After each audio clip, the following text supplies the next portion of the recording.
നമസ്കാരം. സാധാരണക്കാരനായ നടൻ, അതിസാഹസികനായ ഡയറക്ടർ, ഈ നിലകളിലൊക്കെ നമുക്ക് പരിചയമുള്ള ബേസിൽ ജോസഫാണ് ഈ ക്രിസ്മസിന് മീഡിയ വണ്ണിൻ്റെ അതിഥി. നമസ്കാരം ബേസിൽ. നമുക്ക് ക്രിസ്മസിൽ നിന്ന് തന്നെ തുടങ്ങാൻ തോന്നുന്നു. എന്താണ് പരിപാടി ക്രിസ്മസിന്? ക്രിസ്മസിന് ഷൂട്ടിംഗ് ആണ്. ഇവിടെ ഗുരുവായൂർ അമ്പലനടയിൽ എന്ന് പറഞ്ഞ സിനിമയുടെ ഷൂട്ട് നടക്കുന്നുണ്ട്. അപ്പോൾ അതിൻ്റെ വയനാട്ടിൽ പോകാൻ പറ്റില്ല. ഇല്ല, അവരിങ്ങോട്ട് വരുന്നു, അച്ഛനമ്മയ്ക്ക് ഇങ്ങോട്ട് വരും. ഓക്കെ. പക്ഷെ വയനാട്ടിലെ ഒരു ക്രിസ്മസ് എന്ന് പറയുന്നത് ഭയങ്കര ഒരു ഓർമ്മയല്ലേ? പ്രത്യേകിച്ച് വയനാട് എന്ന് പറയുമ്പോൾ തന്നെ നമുക്ക് ഈ തണുപ്പും കാര്യങ്ങളൊക്കെ ഡിസംബറൊക്കെ ആകുമ്പോൾ അത് ഭയങ്കര സുഖമുള്ള ഒരു കാര്യമാണ്. ഞാൻ പോയിട്ടുണ്ട് വയനാട്ടിലെ ക്രിസ്മസിൻ്റെ സമയത്തൊക്കെ.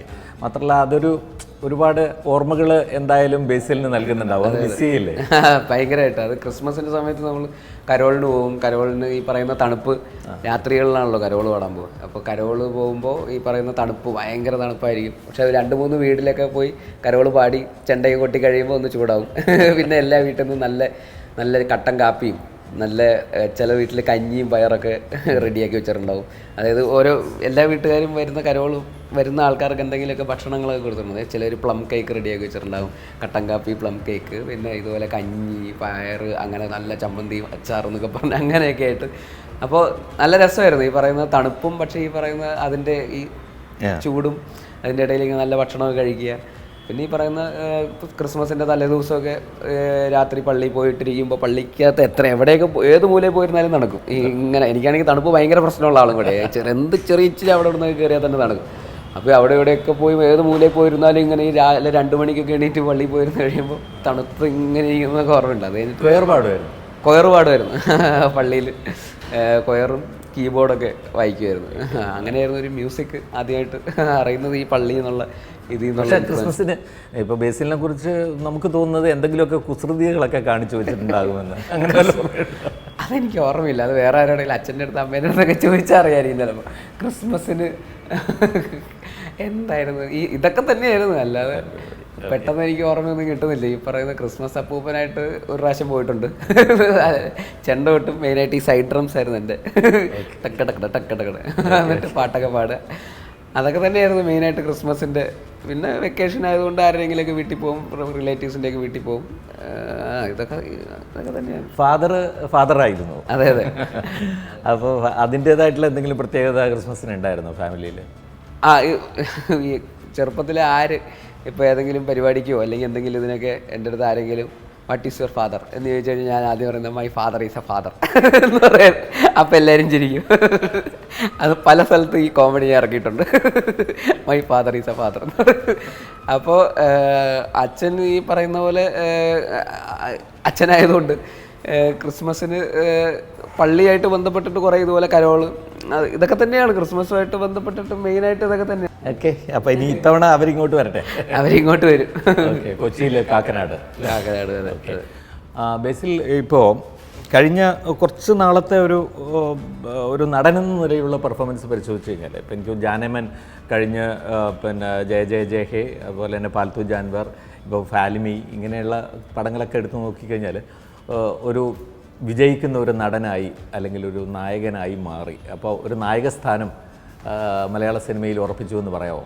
എനിക്കത് അങ്ങനെ ഉറപ്പിക്കുക എന്നുള്ളതിൻ്റെ അപ്പുറത്തേക്ക് എനിക്ക് ഇതിൽ സർവൈവ് ചെയ്ത് പോകുക എന്നുള്ളതാണ് എനിക്ക് ഏറ്റവും എക്സൈറ്റിംഗ് ആയിട്ടുള്ളൊരു കാര്യം എന്ന് പറയുന്നത്. കാരണം ഇപ്പോഴത്തെ ഒരു കാലഘട്ടത്തിൽ ഒരു സിനിമ ഹിറ്റാവുക എന്ന് പറയുന്നത് തന്നെ ഭയങ്കര, നമുക്ക് ഇത്രയും സിനിമകൾ ഒരു വർഷം ഇറങ്ങുന്നിടത്ത് 8, 9, 10 സിനിമകളാണ് ഒരു വർഷം ഹിറ്റാവുന്നത്. പ്രൊഡ്യൂസർക്ക് മുടക്കുമുതൽ തിരിച്ചു കിട്ടുക എന്നുള്ളതാണ് അതിൻ്റെ ഏറ്റവും വലിയ പ്രയോറിറ്റി. അപ്പോൾ എനിക്ക് മുമ്പ് ക്യാരക്ടർ റോളുകളൊക്കെ വന്നുകൊണ്ടിരുന്നപ്പോൾ ഇത്രയും പ്രഷർ ഉണ്ടായിരുന്നില്ല. കാരണം അത് നായകൻ്റെയോ അല്ലെങ്കിൽ ഡയറക്ടറിൻ്റെയോ പ്രൊഡ്യൂസറിൻ്റെയോ ചുമലുകളിലാണ് അതിൻ്റെ പ്രഷറെല്ലാം പോയിക്കൊണ്ടിരുന്നത്. അപ്പോൾ എനിക്ക് എന്താ പറയുക, ഒരു പരിധി കൂടുതൽ ആ സിനിമയുടെ ജയപരാജയങ്ങൾ എന്നെ ബാധിച്ചിട്ടുണ്ടായില്ല.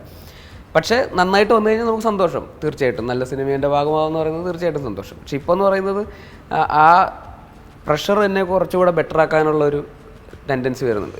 ഞാൻ ഓൾറെഡി ഭയങ്കര വർക്ക് ഹോളിക്കായിട്ടുള്ള ഒരാളാണ്. പ്രത്യേകിച്ച് ഇഷ്ടപ്പെട്ട ഒരു ജോലിയിൽ തന്നെ ആയതുകൊണ്ട് കൂടുതൽ അതിൽ ഭയങ്കരമായിട്ട് എഫേർട്ട് ഇടുന്ന ഒരാളാണ്. അതിപ്പോൾ ഡയറക്ടർ എന്നുള്ള രീതിയിലായിരുന്നു ഞാൻ ഇത്രയും കാലം അതിന് വേണ്ടിയിട്ട് എഫേർട്ട് ഇട്ടുകൊണ്ടിരുന്നത്. അത് ആദ്യത്തെ സിനിമയിൽ നിന്ന് വളരെ വ്യത്യസ്തമായിട്ട് കുറച്ചുകൂടെ ബെറ്റർ ആയിട്ടുള്ള 2ാം സിനിമ ചെയ്യണമെന്ന് ഭയങ്കര ആഗ്രഹം ഉണ്ടായിരുന്നു. എനിക്ക് എപ്പോഴും ആ കോംപ്ലക്സ് ഉണ്ട്. എനിക്ക് ഒന്നും അറിയില്ലാത്ത ഒരാളാണെന്നുള്ളൊരു കോംപ്ലക്സ് എനിക്ക് ഭയങ്കരമായിട്ട് ആദ്യം മുതലേ ഉണ്ട്. അതായത് എനിക്ക് സിനിമയിൽ വരുമ്പോൾ ആക്ച്വലി ഒന്നും അറിയില്ലായിരുന്നു. എനിക്ക് എൻ്റെ ഉള്ളിലുള്ള ഒരു കഥ ഞാൻ പറഞ്ഞു എന്നേ ഉള്ളൂ. കുഞ്ഞിലെ 10 വർഷമല്ലേ, ഇത് 10ാം വർഷമാണ്. 10 വർഷമായി. അതെ, തിര ഇറങ്ങിയിട്ട് 2013 അസോസിയേറ്റ് ആയിട്ട്. അതെ അതെ അതെ അതെ. അപ്പോൾ ഓർമ്മിച്ചു. അതെ, 10 വർഷമായി. അപ്പോൾ ആ പേടി എപ്പോഴും എൻ്റെ ഉള്ളിലുണ്ട്. കാരണം എൻ്റെ കൂടെ വർക്ക് ചെയ്യുന്ന മലയാള ഇൻഡസ്ട്രി എന്ന് പറയുന്നത് തന്നെ വളരെ ലെജൻഡറി ആയിട്ടുള്ള ആൾക്കാർ വർക്ക് ചെയ്തിട്ടുള്ള ഇൻഡസ്ട്രിയാണ്. അപ്പോൾ അവിടെ ഞാൻ നിൽക്കുന്ന ഒരാളെന്ന് പറയുമ്പോൾ അവിടെ ഞാൻ സർവൈവ് ചെയ്യണമെങ്കിൽ ഞാൻ വെറുതെ ഒരാളായിട്ട് ഒരു അമച്വർ ആയിട്ടുള്ള ഒരാളുമായിട്ട് ഞാൻ നിലനിൽപ്പില്ല എന്നുള്ളത് എനിക്കറിയാം. കൃത്യമായിട്ടുള്ള ധാരണയുണ്ടായിരുന്നതുകൊണ്ട് തന്നെ ഭയങ്കരമായിട്ട് എഫേർട്ട് ഇട്ട് ഈ രാവിലെ 3 മണിക്ക് 4 മണിക്കൊക്കെ എണീറ്റ് പഠിച്ചുകൊണ്ടിരുന്ന ആളാണ് സ്കൂളിൽ പഠിച്ചുകൊണ്ടിരിക്കുമ്പോൾ. അതേ എഫേർട്ട് ഇവിടെ അക്കാഡമിക്കലി തന്നെ സിനിമേനെ ഞാൻ പഠിക്കാൻ പലപ്പോഴും ശ്രമിച്ചിട്ടുണ്ട് ആസ് എ ഡയറക്ടർ. ആക്ടർ എന്നുള്ള രീതിയിൽ ഈ റെസ്പോൺസിബിലിറ്റിയും കൂടെ വന്നപ്പോൾ ഒരു അഡീഷണൽ പ്രഷറാണ് ആക്ച്വലി. മറ്റേതിടത്ത് ഞാൻ ഭയങ്കരമായിട്ട് അതൊരു പ്രഷറായിട്ട് തന്നെ എടുക്കുന്നുണ്ട്. ഇത് ഈസി ആയിട്ട് എടുക്കുന്ന ഒരാളെ അല്ല. എനിക്കിത് ഈസി ആയിട്ട് എല്ലാവരും എടുക്കാൻ പറയും. ഇത് കുറച്ചുകൂടെ എളുപ്പം, ഈസി ആയിട്ട് എടുക്കുക, ഇത്രയും ടെൻഷൻ അടിക്കില്ല ഒരു സിനിമ ചെയ്യാൻ. പക്ഷെ എനിക്കത് ഭയങ്കര ആ ടെൻഷനാണ് എന്നെ എക്സൈറ്റ് ചെയ്യിപ്പിക്കുന്നത്. അതിൽ ഇപ്പോൾ ഒരു ഡയറക്ടർ ആവുകയും ചെയ്തു. അതിനകത്ത് സക്സസ്ഫുൾ ആയിട്ട് മുന്നോട്ട് പോകണമെന്ന് ആലോചിച്ചിരിക്കുകയാണ് നടനായിട്ടും കുറച്ച് സക്സസ്ഫുൾ ആയത്. അത് പ്രതീക്ഷിക്കാതെ വന്നൊരു സംഗതിയാണോ? തീർച്ചയായിട്ടും. അതായത് നടൻ എന്നുള്ള രീതിയിൽ ഞാൻ ഒരിക്കലും നായക നടനാവുക എന്നുള്ളത് എൻ്റെ ഒരു പ്ലാനിലേ ഉണ്ടായിരുന്നുള്ളൊരു കാര്യമല്ല. അഭിനയിക്കാൻ തുടങ്ങിയത് തന്നെ കൂട്ടുകാരൊക്കെ വിളിച്ചപ്പോൾ ഞാൻ പോയി അഭിനയിക്കുകയാണ് ചെയ്തത്. ഹോംലി മീൽസ് എന്ന് പറയുന്ന സിനിമയിൽ എൻ്റെ ഷോർട്ട് ഫിലിമിൽ ഞാൻ അഭിനയിച്ചത് കണ്ടിട്ടാണ് എന്നെ വിളിച്ചത്. ഷോർട്ട് ഫിലിമിൽ അഭിനയിച്ചത് തന്നെ എനിക്ക് പരിചയം, വേറെ ആർക്കും ആ റോള് കൊടുക്കാൻ എനിക്ക് തോന്നിയില്ല. അതുകൊണ്ട് എനിക്ക് നായകനായിട്ട് അഭിനയിക്കാൻ വേണ്ടി ഞാൻ ഒരു ഷോർട്ട് ഫിലിം എടുത്തതല്ല, എനിക്ക് ഡയറക്റ്റ് ചെയ്യാൻ വേണ്ടി തന്നെ ഞാൻ ഷോർട്ട് ഫിലിം ചെയ്തതാണ്. അത് കൂട്ടത്തിലുള്ളായിരുന്ന കൂടെ വർക്ക് ചെയ്തുകൊണ്ടിരുന്ന നീ അത് അങ്ങനെ പറഞ്ഞിട്ട് എല്ലാവർക്കും ഓരോ റോളും കാസ്റ്റ് ചെയ്തിട്ട് അങ്ങനെ ചെയ്ത ഒരു ഷോർട്ട് ഫിലിമാണ്. അപ്പോൾ അത് കണ്ടിട്ടാണ് ഹോംലി മീൽസിൽ അഭിനയിച്ചത്. അത് കഴിഞ്ഞിട്ട് പിന്നെ കൂട്ടുകാരൊക്കെ അവിടെ ഇവിടെയൊക്കെ മായാനദി പോലത്തെ സിനിമയിലും അവിടെ ഇവിടെയൊക്കെ ഓരോന്നിലൊക്കെ വിളിച്ച് അതിൽ നിന്ന് പിന്നെ അപ്പ് ആൻഡ് ഡൗൺ മുകളിലുള്ളവർ, അതാണ് ആക്ച്വലി ആദ്യത്തെ സിനിമ. അതും വെറുതെ ജോലി ചെയ്തുകൊണ്ടിരുന്നപ്പോൾ അവിടുത്തെ എൻ്റെ ഒരു സീനിയർ ആയിരുന്നു ആ സിനിമയുടെ പ്രൊഡക്ഷൻ്റെ എക്സിക്യൂട്ടീവ്. അപ്പോൾ സിനിമയിൽ അഭിനയിക്കണോ എന്ന് ചോദിച്ചിട്ട് എന്നെ വിളിച്ചു. പെട്ടെന്ന് വൈകുന്നേരം 5 മണിയായപ്പോൾ ബോറടിച്ചിരിക്കുകയായിരുന്നു. അപ്പോൾ സിനിമയിലോ അഭിനയിക്കണം, എന്നാൽ നീ ഇപ്പോൾ പെട്ടെന്ന്, അതായത് ഈ 2 കിലോമീറ്റർ അപ്പുറത്ത് ഷൂട്ടിംഗ് നടക്കുന്നുണ്ട്, നീ പെട്ടെന്ന് വന്ന് എനിക്ക് റോളുണ്ട്, ആരൊക്കെ അഭിനയിക്കുന്നത്? അപ്പോൾ ഇന്ദ്രജിത്ത്, അങ്ങനെ കുറേ പേരുണ്ട്. എന്നാൽ ഇപ്പോൾ ഇവരെയൊക്കെ കാണാമല്ലോ എന്ന് വിചാരിച്ചിട്ട് പോയതാണ്. പോയി കഴിഞ്ഞപ്പോൾ ഇവരാരും ഇല്ല, ഇതൊക്കെ എല്ലാവരും പോയി. ഞാനും ഡയറക്ടർ TK രാജകുമാർ സാറാണ് അതിൻ്റെ ഡയറക്ടർ. ഞാനും ഡയറക്ടറും ക്യാമറാമാനും മാത്രമേ ഉള്ളൂ. ഞങ്ങൾ മാത്രം ചെറിയൊരു സീൻ എടുത്തിട്ട് അയ്യോ ഷൂട്ടിംഗ് കാണാൻ വന്ന ഞാനാണ്, പക്ഷെ എന്തായാലും അഭിനയിക്കാം. അങ്ങനെ ആ സിനിമയിൽ ചെറിയ റോൾ അഭിനയിച്ചു. അങ്ങനെ അപ്പോൾ ആക്ടർ എന്നുള്ള രീതിയിൽ കുഞ്ഞു റോളൊക്കെ ചെയ്ത് ഇങ്ങനെ വരുന്ന വഴിക്കാണ് ഇങ്ങനെ ഈ പറയുന്ന ജാനേമൻ സംഭവിക്കുന്നത്. ജാനേമൻ സംഭവിച്ചു കഴിഞ്ഞപ്പോൾ അതിൻ്റെ പിന്നാലെ പാൽത്തു ജാൻവർ സംഭവിക്കുന്നു, ജയ സംഭവിക്കുന്നു, ഫാലിന സംഭവിക്കുന്നു, കഠിന കട്ടോരിമി കണ്ടകടാകം സംഭവിക്കുന്നു. അപ്പോൾ പാൽത്തു ജാൻവർ ചെയ്യുമ്പോഴും ഞാൻ നായകനാവാൻ വേണ്ടി, പിന്നെ ഭാവന സ്റ്റുഡിയോസ് പ്രൊഡ്യൂസ് ചെയ്യുന്നൊരു സിനിമ ആയതുകൊണ്ട് അവരുടെ ഒരു സിനിമയിൽ അഭിനയിക്കുക എന്നുള്ളൊരു എക്സൈറ്റ്മെൻറ്റ് ചെയ്തത്. അത് കഴിഞ്ഞ് വിപിൻ ചേട്ടൻ ജയയുടെ കഥ പറയാൻ വരുന്നതിന് മുമ്പ് എൻ്റെ അടുത്ത് വിളിച്ചപ്പോൾ ഞാൻ പറഞ്ഞു, ചേട്ടാ ഞാൻ നായകനായിട്ടാണ് ഞാൻ ചെയ്യുന്നില്ല, എനിക്ക് വയ്യ, ഡയറക്ടർ എന്നുള്ള രീതിയിൽ കൂടുതൽ ഫോക്കസ് ചെയ്യണമെന്ന് ആഗ്രഹമുണ്ട്, നായകൻ എന്നുള്ള റെസ്പോൺസിബിലിറ്റിയും കൂടി ഇപ്പോൾ ഏറ്റെടുക്കാൻ എനിക്ക് ഇപ്പോഴത്തെ ഒരു സാഹചര്യത്തിൽ എനിക്ക് ബുദ്ധിമുട്ടാണ് എന്ന് പറഞ്ഞു. പുള്ളി പറഞ്ഞു ഒന്ന് കഥയൊന്ന് കേട്ട് നോക്ക്, വെറുതെ ഒന്ന് കേട്ട് നോക്ക് എന്ന് പറഞ്ഞു. അപ്പോൾ വിപിൻ ചേട്ടനെ എനിക്ക് പരിചയമുണ്ട്, പണ്ട് ഷോർട്ട് ഫിലിംസൊക്കെ ഒരുമിച്ച് എടുത്തിരുന്ന ഒരു സമയത്ത്. അപ്പോൾ അങ്ങനെ വിപിൻ ചേട്ടൻ്റെ കഥ കേട്ട് കഴിഞ്ഞപ്പോൾ അയ്യോ ഇതിൽ ഞാൻ അഭിനയിച്ചില്ലെങ്കിൽ ഇതിലും വലിയ നഷ്ടമില്ല, അപ്പോൾ തന്നെ ഞാൻ ഇത് ചെയ്യും എന്ന് പറഞ്ഞു. അങ്ങനെ അത് സംഭവിച്ചു. അങ്ങനെയാണ് അവിടെയാണ് എനിക്ക് ചോദിക്കാനുള്ളത്. ഫുൾ നെഗറ്റീവ് ക്യാരക്ടറായിരുന്നു അത്. എന്നിട്ട് പോലെ അത് എടുക്കുമ്പോൾ ഞാൻ പിന്നെ ഒരു തവണ ബേസിലിനോട് സംസാരിച്ചപ്പോൾ എനിക്ക് നഷ്ടപ്പെടാനൊന്നുമില്ല എന്നുള്ളൊരു ഫീലിങ്ങിലായിരുന്നു ബേസിൽ എന്ന് പറഞ്ഞു. അതെ അതെ, സത്യത്തിൽ അങ്ങനെ ഒരു, അതായത് നടൻ എന്ന നിലയിൽ നമ്മൾ മുന്നോട്ട് പോകാൻ ആഗ്രഹിക്കുന്നുണ്ടെങ്കിൽ, ഒരു ഹീറോ എന്ന പദവിയിലേക്ക് എത്തുക എന്ന ആഗ്രഹമുണ്ടെങ്കിൽ ഒരുപക്ഷെ അത്രയും നെഗറ്റീവായിട്ടുള്ള ഒരു ക്യാരക്ടർ ഒരാൾ എടുക്കില്ല എന്നാണ് നമുക്ക് പൊതുവെ തോന്നാറുള്ളത്. എന്താണ് പിന്നെ ബേസിലിനെ സംബന്ധിച്ചിടത്തോളം അങ്ങനെയല്ല, അത് എടുത്തു കളയാമെന്നുള്ളൊരു? എനിക്ക് സിനിമ നന്നാവുക എന്നുള്ളതേ ഉള്ളൂ, അല്ലാതെ എൻ്റെ ക്യാരക്ടറിന് അങ്ങനെ ഇത് ചെയ്യണം അങ്ങനത്തെ ഒരു പ്രയോറിറ്റി എനിക്കില്ല എങ്ങനെയൊക്കെ പോയാലും. അതായത് നല്ല സിനിമയുടെ ഭാഗമാവുക, അതിപ്പോൾ എൻ്റെ റോൾ എത്ര കുറവോ കൂടുതലോ എന്നുള്ളതിൻ്റെ അപ്പുറത്തേക്ക് അതൊരു നല്ല സിനിമയാവും എന്നുള്ളത് എനിക്ക് 100% ഉറപ്പായിരുന്നു കഥ കേട്ടപ്പോൾ തന്നെ. അങ്ങനെയാണ് അതിൻ്റെ അപ്പുറത്തേക്ക് ഞാൻ ആലോചിച്ചിട്ടേ ഇല്ല. ആക്ച്വലി സിനിമ കഴിഞ്ഞിട്ടാണ് കുറേ പേര് അങ്ങനെ എല്ലാവരും ഇതൊന്നും ചെയ്യുന്ന റോളല്ല അതെന്നൊക്കെ പറഞ്ഞു. ഞാൻ എന്താ എല്ലാവരും ചെയ്യാത്തത്, ഇതൊക്കെ ചെയ്യേണ്ട റോളല്ലേ, നല്ല രസമല്ലേ ഇതൊക്കെ ചെയ്യാൻ. എനിക്കും ഭയങ്കര എക്സൈറ്റ്മെൻറ്റാണ്. കാരണം നമ്മൾ വേറൊരാളായിട്ടും ശരിക്കും ജീവിക്കുകയാണല്ലോ. ബേസിക്കലി എൻ്റെ ഉള്ളിൽ അങ്ങനത്തെ ചെറുതായിട്ടൊക്കെ ഉണ്ടാവും. ഇപ്പം എല്ലാവരുടെ ഉള്ളിലും കുഞ്ഞു രാജേഷൊക്കെ ഉണ്ടാവുമല്ലോ, അതൊന്നും ഇല്ല എന്ന് ആർക്കും പറയാൻ പറ്റില്ല. എന്നാൽ പോലും അതാണ് അതിൻ്റെ സക്സസ്സും. അതെ അതെ. പിന്നെ അപ്പോൾ അതുമായിട്ട് നമ്മൾ ജീവിക്കുക എന്ന് പറയുന്നത് വേറൊരു എക്സൈറ്റ്മെൻ്റ് അല്ലേ. നമ്മൾ ഒരു രാജേഷായിട്ട് അങ്ങനെ ജീവിക്കുക, അതൊരു നമ്മുടെ ഒരു ഫാൻറ്റസി അത് അങ്ങനത്തെ ഒരു ഇപ്പം ആ കഥാപാത്രത്തിൻ്റെ ഒരു പിന്നെ പ്രത്യേകത മാറ്റി വെച്ചാൽ അത് കുറച്ച് ചലഞ്ചിങ് ആയിട്ടുണ്ടാവും എന്നാണ് എനിക്ക് തോന്നുന്നത് ബേസിലിനെ സംബന്ധിച്ചിടത്തോളം അല്ലേ. ഭയങ്കര ഗൗരവത്തോടെയും കുറച്ച് തമാശയോടെയും ഒക്കെ ഇങ്ങനെ നിൽക്കുക എന്നൊക്കെ പറയുന്നൊരു ഗൗരവമായിരിക്കണം, അതേസമയം ആൾക്കാർക്ക് ഇഷ്ടപ്പെടുകയും വേണം. അതെ, അങ്ങനെ നോക്കിക്കഴിഞ്ഞാൽ മറ്റ് കഥാപാത്രങ്ങളൊക്കെ ഇപ്പോൾ കഠിന കടോരമി കടാഹം എടുത്താലും പാൽത്തു ജാനോ എടുത്താലും അല്ലെങ്കിൽ പിന്നെ ഫാലിമി ഇപ്പോൾ എടുത്താലും ഇതിലൊക്കെ ഒരു കാര്യമാണ് പിന്നെ ബേസിലിൻ്റെ കഥാപാത്രത്തിന് കോമൺ ആയിട്ട് വരുന്നത്, കഷ്ടപ്പാട് അല്ലേ. ആ കഷ്ടപ്പാടുള്ള ഒരു എന്താ പറയുക ഒരു യുവാവ് എന്നുള്ള ഒരു ക്യാരക്ടർ അല്ലെങ്കിൽ ദ ബോയ് നെക്സ്റ്റ് ഡോർ എന്നുള്ള ആ ഒരു സ്വഭാവത്തിലുള്ള അതിലേക്ക് കുടുങ്ങിപ്പോകുമോ എന്നുള്ളൊരു പ്രശ്നമുണ്ടോ ബേസിലിന്? ഇപ്പം ഞാൻ അതിനെക്കുറിച്ച് ആലോചിച്ച് തുടങ്ങി. ആ സമയത്ത് എനിക്ക് നേരത്തെ പറഞ്ഞ പോലെയാണ്, എനിക്ക് നഷ്ടപ്പെടാനൊന്നുമില്ല, എനിക്ക് നല്ലതെന്ന് തോന്നിയപ്പോൾ ഞാൻ ചെയ്യുന്നു, അത്രേ ഉള്ളൂ. അതിന് ഞാൻ കൂടുതൽ എൻ്റെ ആക്ടർ എന്നുള്ള പ്രൊഫൈലിനെ ഇങ്ങനെ ഡിസൈൻ ചെയ്യണം, ഇങ്ങനെ ഡ്രൈവ് അങ്ങനെയൊന്നും ഒരു പ്ലാനും ഇല്ല. വരുന്നത് നല്ലതാണെങ്കിൽ ചെയ്യുക, അത്രേ ഉള്ളൂ. ഇപ്പോൾ പക്ഷേ ആസ് ആൻ ആക്ടർ എനിക്ക് സിമിലർ സ്വഭാവത്തിലേക്കുള്ള ക്യാരക്ടർ വരുമ്പോൾ അതൊരു റിപ്പീറ്റീവായിട്ട് തോന്നാനുള്ള സാധ്യതയുണ്ട്. അപ്പോൾ അതുകൊണ്ട് അതിനെ ഇനി കുറച്ചുകൂടെ മാറ്റി ചെയ്യണമെന്നുള്ളൊരു ആഗ്രഹം. ഇപ്പോൾ വരാൻ പോകുന്നു. ഇപ്പോൾ നുണക്കുഴി ഷൂട്ട് കഴിഞ്ഞു എന്നാണ് ഞാൻ മനസ്സിലായത്. നുണക്കുഴി ഷൂട്ട് കഴിഞ്ഞു. നുണക്കുഴിയിൽ ഡിഫറെൻ്റ് ആണ്, ഗുരുവായൂർ അമ്പലനടയിൽ ഡിഫറെൻ്റ് ആണ്. അല്ലാതെ ഇനി വേറൊരു 3 സിനിമയും കൂടെ കമ്മിറ്റ് ചെയ്തിട്ടുണ്ട്. അത് എല്ലാം പല രീതിയിലുള്ള ക്യാരക്ടേഴ്സ്. അപ്പോൾ അതുകൊണ്ട് ഇനി അങ്ങനത്തെ ഒരു പ്രശ്നം വരില്ലായിരിക്കും. കാരണം അങ്ങനത്തെ ഒരു ബുദ്ധിമുട്ടുള്ള സാധാരണക്കാരനായ ഒരു ചെറുപ്പക്കാരനായിട്ട് അഭിനയിക്കാനുള്ള ആക്ടേഴ്സിൻ്റെ എണ്ണം ഇവിടെ കുറവാണല്ലോ. കൂടുതലും കുറച്ചുകൂടെ ഹീറോയിസം ഫോക്കസ്ഡ് ആയിട്ടുള്ള അല്ലെങ്കിൽ ഇത്തിരിയോടെ സ്റ്റാർസ് ആണല്ലോ നമുക്ക് കൂടുതൽ. പിന്നെ എൻ്റെ ഒരു രൂപവും ഭാവവും വെച്ചിട്ട് അങ്ങനത്തെ റോളെ ചെയ്യാനും ആൾക്കാർ വിളിക്കുന്നുണ്ടായിരുന്നു. അല്ല, അതിലിപ്പോൾ ഒരുപക്ഷെ പറയാവുന്ന സെലക്ട് ചെയ്യുമ്പോൾ ഇപ്പോൾ ഇതുവരെയുള്ള ഒരു അവസ്ഥ വെച്ചിട്ട് ഞാൻ ചോദിക്കുകയാണ്, ക്യാരക്ടർ സെലക്ട് ചെയ്യുമ്പോൾ അത്തരം എലമെൻറ്റ്സ് ഉണ്ടോ എന്നുള്ളത് ബേസിൽ നോക്കാറുണ്ടോ? അപ്പോൾ എൻ്റെ ക്യാരക്ടറിന് ഒരുപക്ഷെ ഒരു ചെറിയ ഹ്യൂമർ എലമെൻറ്റ് അല്ലെങ്കിൽ ഒരു സാധാരണക്കാരൻ തന്നെ ആയിരിക്കണം എങ്കിലേ എനിക്ക് ഫലിപ്പിക്കാൻ കഴിയുള്ളൂ, അങ്ങനെ ഒരു തോന്നലോട് കൂടിയാണോ ഇതുവരെ കഥാപാത്രങ്ങളെ സെലക്ട് ചെയ്തിട്ടുള്ളത്? ഇല്ല, അങ്ങനെ ആലോചിച്ചിട്ടേ ഇല്ല. അതായത് ഇത് എനിക്ക് ചെയ്യാൻ പറ്റുമോ എന്നുള്ള കാര്യം ഞാൻ ഒരിക്കലും ആലോചിക്കാറില്ല. അത് എക്സൈറ്റിംഗ് ആണെങ്കിൽ അത് എങ്ങനെയെങ്കിലും ചെയ്യുക എന്നുള്ളതാണ്. ചെയ്യാൻ വേണ്ടി ഞാൻ എത്ര എഫേർട്ട് എടുക്കാൻ പറ്റുമോ അത്ര എഫേർട്ട് എടുക്കുക എന്നുള്ളതാണ്. ഇപ്പോൾ കഠിന കടോരം കേട്ടപ്പോൾ അത്രയും ഇൻറ്റൻസ് ആയിട്ടുള്ളൊരു ഇമോഷൻ എനിക്ക് ക്യാരി ചെയ്യാൻ പറ്റുമോ എന്നുള്ളൊരു എന്താ പറയുക ഒരു ടെൻഷൻ ഉണ്ടായിരുന്നു. പക്ഷേ അതുകൊണ്ട് ഞാനിത് സിനിമ ചെയ്യാതിരിക്കുക എന്നുള്ളത് ഒരിക്കലും ആലോചിച്ചിട്ടില്ല. ഇത് ചെയ്യണം, ഇത് ചെയ്യേണ്ട സിനിമയാണ്. ഇത് ഞാൻ ചെയ്തു നോക്കിയിട്ട് എനിക്കത് ആ ചലഞ്ച് വരുമ്പോഴാണല്ലോ നമുക്കും പുതിയതായിട്ട് എന്തെങ്കിലും പഠിക്കാനൊക്കെ പറ്റും. ഒരേപോലെ തന്നെ ചെയ്യുമ്പോൾ അതിനൊരു ഡിഫറൻസ് ഒന്നും ഫീൽ ചെയ്യില്ലല്ലോ. അപ്പോൾ ഒരിക്കലും എന്താ പറയുക അന്നേരം അങ്ങനെ ഭയങ്കര കോൺഷ്യസ് ആയിട്ട് അങ്ങനെ എനിക്ക് എന്തെങ്കിലും മാറ്റം എന്നുള്ള രീതിയിലോ അല്ലെങ്കിൽ ഒരേപോലത്തെ എന്നുള്ള രീതിയിലോ ആലോചിക്കാറില്ല. നല്ല സിനിമയാണോ, നല്ല കഥയാണോ, ആ ചെയ്യുന്ന ആൾക്ക് ഇത് കഥ പറയാൻ വന്ന ആൾക്ക് ഇത് ചെയ്യാനുള്ളൊരു കോൺഫിഡൻസ് ഫീൽ ചെയ്യുന്നുണ്ടോ, അങ്ങനെയാണെങ്കിൽ അയാളുടെ കൂടെ മാക്സിമം നിൽക്കുക എന്നുള്ളത് തന്നെയാണ്. പിന്നെ ബാക്കി സിനിമ ഇറങ്ങുന്ന സമയമാകുമ്പോൾ മാർക്കറ്റ് ചെയ്യുക, പ്രൊമോട്ട് ചെയ്യുക, എന്തൊക്കെ രീതിയിൽ പ്രൊമോട്ട് ചെയ്യാൻ പറ്റും അതൊക്കെ ചെയ്യുക, പ്രൊഡ്യൂസർക്ക് തിരിച്ച് പൈസ കൊടുക്കുക. പറയുകയാണെന്ന് വെച്ചാൽ ചില കഥാപാത്രങ്ങളായിട്ട് ചെറിയ കഥാപാത്രങ്ങളാണെങ്കിൽ ഇപ്പോൾ നാത്താൻ കേസുകളിൽ ജഡ്ജായിട്ട് വരുന്ന അവസാനമുണ്ട്, അതുപോലെ തന്നെ ജോജിയിൽ ഒരു ഫാദറായിട്ട് വരുന്നുണ്ട്. അത്തരം കഥാപാത്രങ്ങളൊക്കെ നമ്മൾ കാണുമ്പോൾ വളരെ പണിപ്പെട്ട് ഗൗരവം വരുത്താനാണോ ബേസിൽ ശ്രമിക്കുന്നത്, ഇപ്പം ചിരി പൊട്ടിപ്പോകുമോ എന്നുള്ള ഒരു തോന്നൽ നമുക്കും കൂടി ഉണ്ടാകുന്നുണ്ട്. അല്ല, എനിക്ക് ഈ ജോജിയിൽ അച്ഛൻ വേഷം ചെയ്യുമ്പോൾ സിനിമ തീരുന്നവരെ ഞാൻ ഇത് തമാശ കോമഡി റോളാണോ ഞാൻ ചെയ്തത് എനിക്ക് അപ്പോഴും സംശയം ഉണ്ടായിരുന്നു. അതായത് അതുവരെ ഞാൻ സീരിയസ് റോൾ ചെയ്തിട്ടേ ഇല്ല. ആദ്യമായിട്ടാണ് എനിക്ക് ഒരാൾ ഒരു സീരിയസ് റോള് ചെയ്യാൻ വേണ്ടി വിളിക്കുന്നത്. അപ്പോൾ അത് അവരുടെ കാസ്റ്റിംഗ് ബ്രില്യൻസ് ആണ്. ആക്ച്വലി ദിലീഷ് പോത്തൻ ബ്രില്യൻസിൻ്റെ ഭാഗമായിട്ട് വരുന്ന ഒരു ഓപ്ഷനാണ്. കാരണം അത്രയും നമ്മൾ സ്ഥിരമായിട്ട് ടൈപ്പ് കാസ്റ്റ് ചെയ്യപ്പെട്ട ഒരു ഹ്യൂമർ സ്വഭാവത്തിലുള്ള കഥകളും ക്യാരക്ടേഴ്സ് മാത്രം ചെയ്തിട്ടുള്ള ഒരു നടനെ കൊണ്ട് അവർ ഒരു സീരിയസ് ആയിട്ടുള്ള ഒരു പള്ളിയിലച്ഛൻ്റെ റോൾ കൊടുക്കുക എന്ന് പറയുന്നത് അവരുടെ ഭയങ്കര അല്ലെങ്കിൽ ഒബ്വിയസ് ആയിട്ട് ദിലീഷ് പോത്തൻ തന്നെ ചെയ്യേണ്ട ഒരു ക്യാരക്ടറാണ് ഇല്ലേ, ഒരു പള്ളിയിലച്ഛനായിട്ട് നിൽക്കാൻ കറക്റ്റാണ് പുള്ളി. നമ്മൾ ആരാലോചിച്ചാലും ചിലപ്പോൾ പുള്ളീനെ തന്നെ കാസ്റ്റ് ചെയ്യും.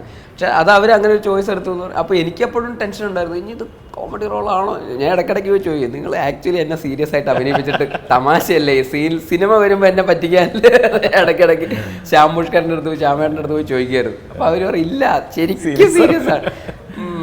ഓക്കെ, നിങ്ങൾ സീരിയസ് കോമഡിയാണെന്ന് എൻ്റെ അടുത്ത് പറഞ്ഞാൽ ഞാൻ കോമഡി ആക്കുമെന്ന് വിചാരിച്ചിട്ട് നിങ്ങൾ എന്നെ സീരിയസ് ആയിട്ട് അഭിനയിപ്പിക്കുന്നതാണോ എന്ന് ഞാൻ ഇടയ്ക്ക് പോയി ചോദിക്കാറ്. ഇതെല്ലാം കൊണ്ട് തന്നെ ഉദ്ദേശിച്ച ഈ ഡയറക്ടർ എന്ന നിലയിലുള്ള മുന്നേറ്റം അത് എന്തെങ്കിലും അതിനൊരു ഹിൻഡ്രൻസ് ഉണ്ടായിട്ടുണ്ടോ, അതിന് തടസ്സം വന്നിട്ടുണ്ടോ ബേസിലിന്? കാരണം ഇപ്പോൾ രണ്ടാമത്തെ ഭാഗം മിന്നൽ മുരളിയുടെ രണ്ടാം ഭാഗമാണ് മുന്നിലുള്ള പ്രോജക്റ്റ്, അത് ഉദ്ദേശിച്ച സമയത്തിൽ നിന്ന് നീണ്ടു പോകുന്നുണ്ടോ? മിന്നൽ മുരളി ആക്ച്വലി അതിന് ഡിലേ, അതിൻ്റെ മുമ്പ് വേറൊരു സിനിമ ഞാൻ കമ്മിറ്റ് ചെയ്തിട്ടുണ്ട്. അപ്പോൾ ആ സിനിമയുടെ ഭാഗമായിട്ട് കുറച്ചധികം സമയം ആക്ച്വലി, അപ്പോൾ ഇതിൻ്റെ പാരലായിട്ട് അതിൻ്റെ റൈറ്റിംഗ് നടക്കുന്നുണ്ട്. അതിൻ്റെ ഇപ്പോൾ കഴിഞ്ഞൊരു 7-8 മാസമായിട്ട് അതിൻ്റെ റൈറ്റിംഗ് നടക്കുന്നുണ്ട്.